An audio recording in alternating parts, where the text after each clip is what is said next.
안녕하세요. 까치살모입니다. 저도 마찬가지입니다만 여러분들도 대부분 군대에 다녀오셨을 것이고 그래서 대부분이 군대에서 총을 사용해 봤을 텐데요. 여러분은 군대에서 어떤 총을 사용했나요? 아마 나이가 적고 많은 것과 상관없이 대부분의 분들은 K2 소총을 사용했을 것입니다. 물론 저도 군 생활을 했고 저도 여러분과 마찬가지로 K2 소총을 사용했습니다. 한마디로 지금 우리나라 남자들 대부분이 바로 K2 소총으로 군 생활을 했을 것이고 그만큼 이제는 K2 소총도 도입된 지 오래되었는데요. K2 소총의 개발은 무려 1970년대로 거슬러 올라갈 정도로 오래되었고 우리 군의 제식 소총이 된 것도 1985년경이었기 때문에 우리 군의 제식 소총이 된 지도 40년이 넘었습니다. 물론 K2 소총은 우리나라가 처음으로 개발해본 제식 화기치고는 잘 만들어진 총이라고 할 수 있지만 솔직히 저 개인적으로는 별로 신뢰하지 않는 총기이고 그리고 신뢰성과 별개로 지금 시대에는 적합하지 않은 총기라는 건 분명한 사실입니다. 그래서 기존부터 꾸준히 K2 소총을 교체해야 한다는 이야기가 있었고 우리 군에서도 K2 소총을 어떻게 대체를 해야 할 건지 많은 고민을 했었는데요. 그런데 이번에 드디어 K2 소총을 교체하는 사업이 시작되었습니다. 그래서 오늘은 그 이야기를 하지 않을 수가 없네요.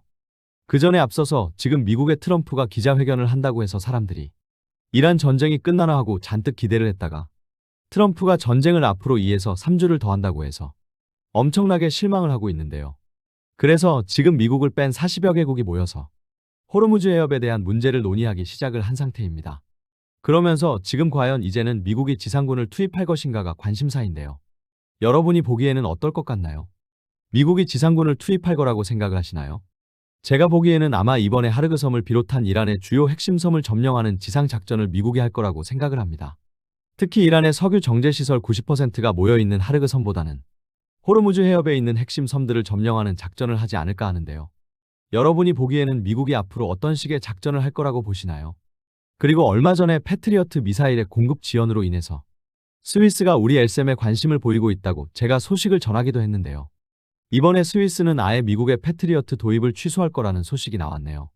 지금 스위스에 공급하기 위한 패트리어트 공급은 우크라이나 지원과 그리고 이란 전쟁 등으로 인해서 갈수록 밀리고 있고 그래서 지금 스위스는 미국 회사에게 패트리어트 미사일 공급이 얼마나 더 늦어질 것인지에 대한 협상에 들어갔고 협상 결과에 따라서는 패트리어트 도입을 취소할 거라고 합니다. 그런데 이미 그래서 패트리어트 대신에 우리 천궁을 구매하는 것 아니냐는 이야기를 하는 사람도 있는데요. 분명히 말하지만 스위스가 우리의 엘셈 도입을 고려하고 있는 건 고고도 방공망은 미국의 사드 말고는 대안이 없기 때문입니다. 그래서 엘셈을 도입하는 걸 고려하는 거지. 만일 미국 장비 말고 미국 장비를 대신할 유럽 장비가 있다면 스위스는 절대로 우리나라 장비를 도입하지 않습니다. 그리고 고고도 방공망과 달리 적어도 방공망은 미국의 패트리어트에 도입이 힘들어지면 스위스는 우리 천공이 아닌 유럽의 SAMPT를 도입할 것입니다. 그래서 스위스가 미국의 패트리어트를 도입하지 않는다고 해서 우리 천공을 도입할 가능성은 없다고 할 수 있습니다. 그리고 주한미군의 사드와 패트리어트뿐만 아니라 이번에는 주한미군의 F-16 전투기도 우리 한반도를 떠나서 중동 지역으로 차출되었다고 하는데요. 최근에 일본 언론 보도에 따르면 전쟁이 시작되기 전인 2월 23일에 오산의 미국 7공군 예하의 51전투비행단 36전투비행대 소속의 F-16 전투기 7대가 오키나와 가네다 기지에서 인도양에 있는 디에고 가르시아 기지로 이륙을 했다고 하는데요. 그 중에서 한 대는 기체 이상으로 돌아왔다고 하고요. 디에고 가르시아 기지는 중동전쟁의 후반기지이기 때문에 아마 이건 틀림없이 오산 비행장에 F-16 전투기들이 이란 전쟁에 차출되었다고 봐야 하는 건데요. 문제는 지금 일본에서 확인된 것만 7대라는 거지.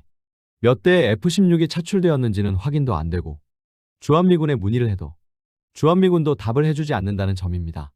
그래서 솔직히 이런 식이면 과연 주한미군의 존재에 의미가 있는 건지 의문이 들 수밖에는 없는 게 아닌가 합니다. 그리고 이번에 제174회 방위사업추진위원회가 열렸는데요.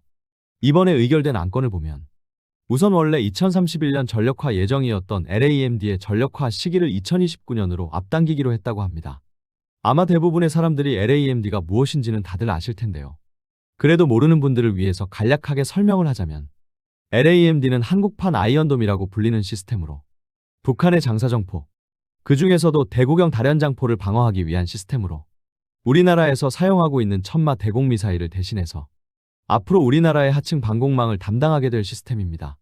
그런데 원래 우리 군은 이 LAMD를 2024년부터 개발을 시작했고 2031년에 전력화한다고 예정하고 있었는데요. 이번에 방사청은 그 사업을 2년을 앞당겨서 2029년에 배치한다고 하는데요. 그럼 어떻게 배치를 2년을 앞당기냐라고 했을 때 LAMD의 개발에 사용되는 시험용 포대를 활용해서 배치 시기를 2년을 앞당긴다고 합니다. 솔직히 저는 LAMD가 아닌 LSM을 시험용 포대를 사용해서 배치 시기를 앞당길 거라고 생각을 했는데 엉뚱하게도 LSM이 아닌 LAMD의 시험용 포대를 사용해서 배치를 앞당긴다고 하니 좀 놀랐고요. 그럼 왜 방사청은 LAMD의 배치 시기를 앞당기느냐라고 했을 때 그 이유는 아주 명확합니다.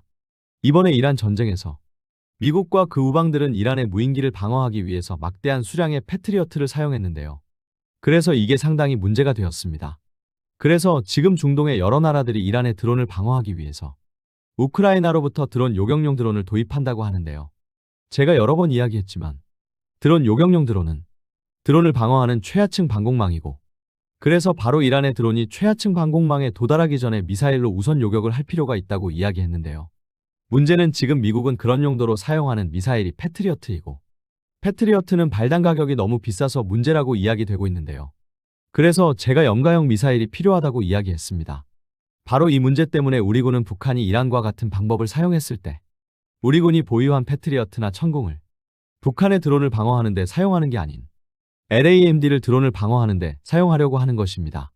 물론 그렇다고 해도 LAMD도 발당 가격이 5억 원이나 해서 발당 가격이 3천만 원이라는 이란의 드론보다는 비싸기는 하지만 그래도 발당 가격이 40억에서 60억쯤 하는 패트리어트나 발당 가격이 15억쯤 하는 우리 천궁보다는 저렴하기 때문에 우리가 드론 전용 염가형 미사일을 도입할 때까지는 바로 LAMD가 드론을 요격하는 역할을 하게 될 것입니다.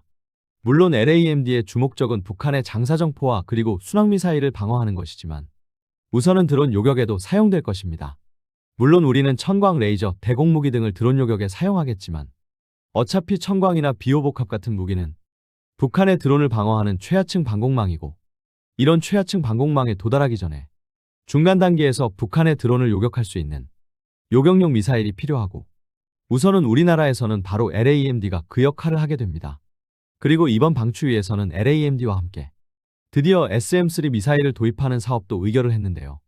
이번에 의결된 내용을 보면 이 사업은 2026년부터 시작을 해서 2031년까지 총 사업비 7,530억을 들여서 대략 20발에서 30발의 SM-3를 도입한다고 하는데요. 그런데 이번에 국회 국방위의 유영원 의원이 하는 이야기에 따르면 SM-3의 도입 규모가 줄었다고 이야기하는데요. 분명히 말하지만 SM-3의 도입 규모는 전혀 줄어들지 않았고요. 보니까 유영원 의원은 SM-3의 도입 수량을 늘릴 것을 요구한 모양인데 그건 유영원 의원의 주장일 뿐이고요.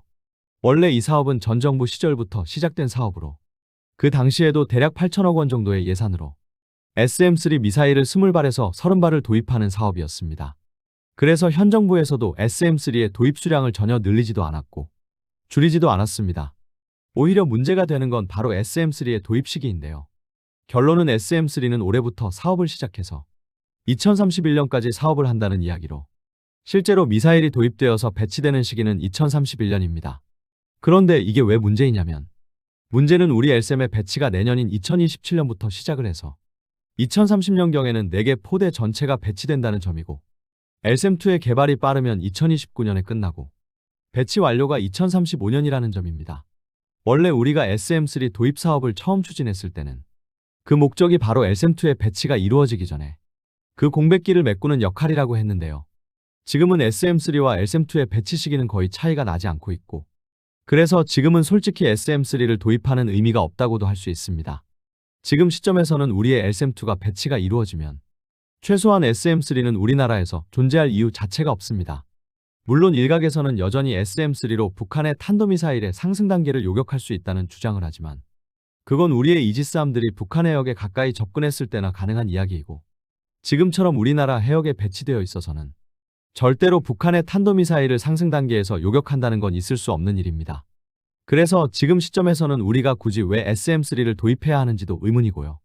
특히 문제가 되는 건 이번에 도입하는 SM-3는 정조대왕급 이지스함 3척을 위한 미사일이고 그리고 SM-3의 최신 모델인 블록2A도 아니고 이미 단종된 블록1B라는 점입니다. 특히 이게 문제가 되는 건 이미 단종된 미사일을 비용을 들여서 재생산하는 것이기 때문에 향후 군수지원 문제가 발생을 할 수 있고요. 또 문제가 되는 건 우리는 앞으로 정조대왕급 세척 말고도 세종대왕급 이지스함 세척도 BMD 개장을 해서 SM-3 미사일을 운용할 수 있는 능력을 부여하게 된다는 점입니다. 그런데 문제는 과연 그때도 SM-3 블록원비를 도입할 수 있냐는 문제가 있습니다. 아마 세종대왕급이 BMD 개장을 끝냈을 때는 더 이상 SM-3 블록원비의 도입은 불가능할 것입니다. 그럼 아마 그때는 세종대왕급을 위해서는 블록2를 구매해야 할 것인데요.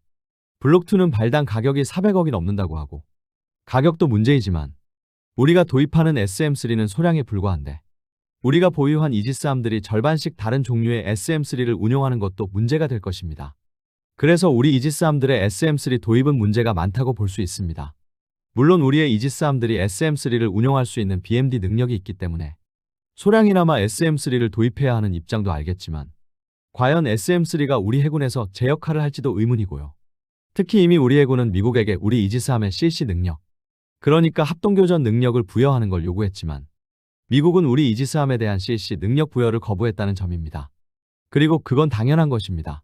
CC라는 건 결론은 하나의 함선에만 들어가는 것이 아닌 전체 함대의 네트워크망인데 우리는 다른 함선들에는 CC를 도입하지 않고 이지스함에만 CC를 도입해서 이지스함만 미 해군의 네트워크에 참여하겠다고 하는 건데요. 미 해군이 그걸 받아들일 리는 없죠. 아마 만일 우리가 우리의 네트워크를 일본처럼 완전히 미 해군에 통합한다면 우리나라에도 CC를 운용하는 걸 허용하겠지만 이지스함만 통합한다는 건 말도 안 되는 이야기이고요. 그래서 어차피 우리나라 이지스함들에 탑재되는 SM6와 SM3는 100% 완벽한 능력을 구현하지도 못합니다. 그래서 우리나라의 이지스함에 도입되는 SM3는 정말 어정쩡한 물건입니다. 도입 시기도 너무 어정쩡하고 그리고 CC 없이 사용해야 하기 때문에 사용 용도도 제약을 받기 때문에 정말 어정쩡한 물건입니다. 그래서 솔직히 지금 시점에서는 저도 SM3의 도입을 반대까지는 하지 않지만 이걸 도입해서 과연 우리 해군이 잘 사용할지는 저도 좀 의문입니다. 그럼 이런 이야기는 여기까지 하고 다시 우리나라의 차기 소총 사업에 대해서 이야기해 보도록 하겠습니다. 이번 달인 4월 3일 방사청 관계자의 말에 따르면 현재 방사청에서 한국형 소총2 사업의 선행 연구가 진행 중이라고 하는데요. 여러분도 잘 알겠지만 우리나라의 현재 주력 소총은 K2 소총입니다. K2 소총은 1970년대에 현재는 S&T 모티브의 공장이 된 국방부 조병창에서 국방과학연구소가 개발한 총기이고요. 이 총기는 여러분도 잘 아시겠지만 미국의 M16 소총의 장점과 그리고 러시아의 AK 소총의 장점을 결합해서 개발한 소총으로 그래서 M16과 같은 노리쇠 구조와 AK와 같은 롱스트로크 가스 피스톤 방식의 총으로 개발되었는데요. 그런데 여러분은 군대에서 사용해본 K2 소총을 어떻게 평가하시나요? 저도 대한민국에서 태어나서 당연히 군대를 다녀왔고 그래서 저도 당연히 총을 사용해봤습니다. 제가 사용해본 총을 열거하자면 우선 논산훈련소에서 K2 소총을 받아서 훈련을 했고 제가 있을 때는 논산훈련소의 교육 과정 중에 M16을 사격해보는 과정이 있어서 M16을 사격해봤고 예비군 훈련 때도 M16을 사격해봤습니다. 그리고 제 군생활 보직이 60mm 박격포 병이어서 탄약수일 때는 K2를 그리고 부사수부터는 K1 기관단총을 사용해봤고 또 적장비 훈련 시간에 실제로 AK 소총을 사격해본 적도 있고 그리고 예비군 때는 카빈 소총을 사격해본 적이 있습니다. 그래서 저는 총 5가지 총기를 사격해봤는데요. 5가지 총기를 사용해본 제 입장에서는 K2는 M16보다 반동이 더 심했고 AK보다는 반동이 약했습니다. 그리고 제 사격 실력으로는 솔직히 M16이 명중률이 가장 좋았습니다. 특히 아마 대부분의 분들이 지적하는 건 바로 K2의 악명이 자자한 가스조절기일 텐데요. 조금만 잘못을 해도 잃어버리기 쉬운 가스조절기가 사람들을 항상 힘들게 했죠. 그런데 솔직히 말해서 저는 가스조절기보다도 K2의 최대 단점으로 꼽는 게 바로 K2는 오염에 취약하다는 점입니다. 우리나라는 사계절이 뚜렷하고 그래서 장마철도 있고 또 산악지형이 많아서 총기의 오염 가능성이 아주 높습니다. 제가 군대에 있을 때는 저희 부대는 총기에 대한 관리가 철저했기 때문에 총기를 오염시킨다는 건 상상도 못 해봤고 그래서 저는 거의 한 번도 총기를 오염된 상태에서 사격을 해본 적이 없어서 K2가 오염에 취약하다는 걸 느끼지 못했는데요. 그런데 제가 군대를 제대하고 나중에 K2가 오염에 취약하다는 걸 알게 되었습니다. 특히 이 점은 우리 군의 특전사분들이 아주 많이 지적을 하는 부분인데요. 지금도 그 이야기를 처음 들었을 때가 생각이 납니다. 솔직히 K2가 오염에 취약하다는 걸 처음 들었을 때는 아주 충격이 컸습니다. 왜냐하면 저는 당연히 K2도 어느 정도 오염은 견딜 수 있다고 생각을 했는데 그렇지 못하다는 이야기를 들었을 때는 과연 이런 총기가 실전에서 사용될 수 있을까 하는 생각을 하기도 했습니다. 특히 북한군의 AK 계열 총기와 비교했을 때 AK는 오염에 엄청나게 강하다는 걸 너무도 잘 알고 있었기 때문에 충격이었는데요. 그리고 또 한 가지는 바로 K2 소총은 왼손잡이에 대한 배려가 전혀 없다는 점입니다. K2 소총은 연발과 단발을 선택하는 조종간도, 그리고 탄창을 빼낼 때 사용하는 탄창 멈치도 전부 오른손 잡이에 적합하게 개발되었고, 그래서 이 점이 아주 오래전부터 많은 지적을 받아왔는데요. 솔직히 피카트니 레일이라든가 조준경 등은 이미 K2C1이 나와 있기 때문에 얼마든지 해결할 수 있는 문제이지만, 문제는 오염에 취약하다거나 아니면 왼손잡이가 사용하기 적합하지 않다는 문제는 절대로 극복할 수 없는 단점이기 때문에 저는 오래전부터 K2 소총을 신뢰하지도 않았고, 누군가가 K2 소총을 좋은 총이라고 이야기하면 그걸 받아들이지도 못했습니다.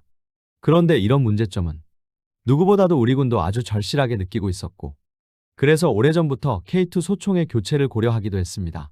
그러나 K2 소총의 교체는 번번이 좌절되었죠. 우선 원래 K11을 도입해서 상당 부분의 K2 소총을 교체하려고 했지만 K11도 개발에 실패했고, 그리고 나중에는 K2를 어느 정도 개량한 K2C1을 개발해서 보급했지만, 저는 K2C1이 5만 정 정도 생산된 줄 알았는데 실제로 생산된 K2C1은 1만 정 정도에 불과하다고 하네요. 아무튼 그래서 K2의 대체는 번번이 실패를 했는데요. 그리고 미국 육군에서 6.8mm 탄을 도입한다고 해서 우리 업체들도 6.8mm 탄을 사용하는 소총을 개발하기도 했지만 우리 군은 6.8mm를 사용할 생각이 없음을 분명히 했죠. 그럼 여기서 한 가지 우리 군이 보유하고 있는 K2 소총은 대략 몇 정이나 될까요? 우리 군이 보유한 K2 소총은 대략 100만 정입니다. 현재 우리 군은 현역 병용으로 45만 정 정도의 K2를 가지고 있고, 그리고 예비군 치장 물자로 대략 130만 정 정도의 소총을 가지고 있는데요. 그 중에서 30만 정 정도가 카빈 소총입니다. 그리고 3, 40만 정 정도의 M16 소총을 치장하고 있고, 5, 60만 정 정도의 K2를 예비군 치장 물자로 보유하고 있습니다. 원래 과거에 우리 군은 현역 병력용으로 45만 정의 K2를 생산하고 K2의 생산을 중단했는데요. 그래서 그 당시 S&T는 K2 소총의 생산이 중단된 기간 동안 미국 시장에 진출을 해서 미국의 민수시장에 K2를 판매하기도 했습니다. 그러다가 예비군 총기 사업이 시작되었고, 그래서 우리 군은 그 후로 꾸준히 연간 5만 정 정도의 K2를 생산해서 예비군 치장 물자로 비축을 하게 됩니다. 그래서 우리 군이 보유한 K2는 대략 100만 정 정도입니다. 그래서 솔직히 아무리 우리 군이 차기 소총 사업을 한다고 해도 우리 군이 보유한 모든 K2를 대체한다는 건 있을 수 없는 일입니다. 그래서 우리 군도 섣불리 차기 소총 사업을 시작할 수가 없었는데요. 그런데 이번에 드디어 차기 소총 사업을 시작했다고 합니다. 아직은 어떤 소총을 개발할 건지를 정하는 개념 연구 단계이고, 그래서 아직은 차기 소총의 탄약을 무엇으로 할지도 결정되지 않았다고 하고요. 그러나 한 가지 확실한 건 현재 우리 군은 차기 소총에 제가 앞에서 이야기했던 K2의 단점들, 그러니까 오염에 취약하다는 점이나 왼손잡이가 사용하기 불편하다는 점 등을 개선해야 한다고 이미 이야기하고 있고, 여기에 더해서 소총의 무게를 줄이는 경량화까지 이 세 가지는 이미 기본으로 요구를 하고 있다고 합니다. 그래서 우리 군은 앞으로 어떤 총기를 개발할 건지를 정하는 개념 연구가 끝나면 2028년부터 본격적으로 차기 소총 사업을 시작한다고 하고요. 현재 차기 소총 개발과 초도 물량 생산 비용으로 대략 5천억 원에서 7천억 원의 예산을 생각하고 있고, 모든 총기를 교체하는 총 사업비는 대략 2조 원이 들어갈 거라고 합니다. 그리고 여기에 더해서 우리는 이번 사업에 소총의 교체뿐만 아니라 우리 군의 제식 권총인 K5 권총을 교체하는 차기 권총 도입 사업도 한다고 합니다. 차기 권총 도입 사업의 사업비는 대략 60억 정도 한다고 하고요. 그래서 지금 시점에서는 우리 군의 차기 소총은 어떤 탄을 사용할지 아직 사용할 탄의 구경도 정해지지 않았습니다. 그러나 아마 탄의 구경을 변경하기는 힘들 것입니다. 그래서 아마 탄의 구경은 앞으로도 5.56mm로 가게 되겠죠. 그리고 아마 틀림없이 차기 소총은 아예 개인화기 조준경을 표준 장비로 도입하게 될 것입니다. 이미 특수전부대를 위한 특수작전용 기관단총 사업에서도 총기뿐만 아니라 조준경도 표준으로 도입하기로 했기 때문에 당연히 차기 소총은 조준경이 표준 장비로 들어갈 거라고 생각을 합니다. 그리고 우리 군은 이 사업에서 이미 업체들이 개발해둔 총기를 도입할 건지 아니면 직접 총기를 개발할 건지도 정하지 않았다고 하는데요. 여러분이 보기에는 과연 우리 군은 이미 업체들이 개발한 총기를 도입해야 한다고 보세요? 아니면 아예 새로운 총기를 개발해야 한다고 보시나요? 솔직히 말하면 저는 아예 새로운 총기를 개발해야 한다고 생각을 합니다. 왜냐하면 만일 이미 업체가 개발한 총기를 도입하게 되면 시대의 망작인 S&T의 K13 기반의 소총이 도입될 가능성이 높기 때문입니다. 여러분도 알겠지만 우리나라는 지금 특수작전용 기관단총 사업을 하고 있고, 지금 다산기공은 DSAR-15를, 그리고 S&T는 K13을 제안하고 있는데요. 그런데 여러분도 K13이 어떤 총인지는 잘 아실 것입니다. K13은 결함투성이 총기인데요. 문제는 과연 우리 군의 차기 소총 도입 사업에 다산기공이 선정될 수 있냐는 것입니다. 과거 우리 군이 K2 소총을 도입할 때를 보면 연간 5만 정 정도를 생산했고, 업체에게는 연간 최대 10만 정 정도의 생산 능력을 요구한 것으로 알고 있습니다. 과연 다산기공이 이 정도의 생산 능력을 확보할 수 있냐는 문제에 대해서는 현실적으로 힘들다고 봐야 할 것입니다. 그래서 다산기공은 생산 능력 문제로 우리 군의 차기 소총 사업자로 선정되기 힘들 것입니다. 그럼 당연히 이번에도 S&T가 선정될 것인데요. 만일 이런 상태에서 업체가 개발한 총기를 도입하면 당연히 S&T는 K13을 기반으로 하는 총기를 제안할 것입니다. 그래서 저는 그러면 차라리 업체가 개발한 총기를 도입할 것이 아닌 방사청에서 다산기공 개발자들과 S&T 개발자들을 통합해서 새로운 총기를 개발하는 게 좋다고 봅니다. 그러면 다산기공의 기술이 적용된 새로운 총기가 개발되고 그 총기를 S&T에서 생산하며 될 테니까요. 그래서 저는 이번에 우리는 아예 새로운 총기를 개발해야 한다고 생각을 합니다. 어떤가요, 여러분? 여러분은 K2를 대체해서 앞으로 도입할 우리의 신형 소총은 어떤 모습이 되어야 한다고 생각을 하시나요? 저는 소총에 대해서 잘 모르기 때문에 어떤 총기라고 구체적으로는 말은 못하지만 다만 한 가지 확실한 건 절대로 S&T의 K13 기반의 총기를 도입해서는 안 된다고 생각을 합니다. 오늘은 여러 가지 이야기를 해봤는데요. 드디어 우리 군이 40년 이상 사용한 K2 소총을 대체할 차기 소총 사업을 한다고 하니 기대 반 걱정 반이네요. 우리 군의 차기 소총 사업이 잘 되어서 제발 훌륭한 소총이 도입되길 기대합니다. 이상 영상 봐주셔서 감사합니다.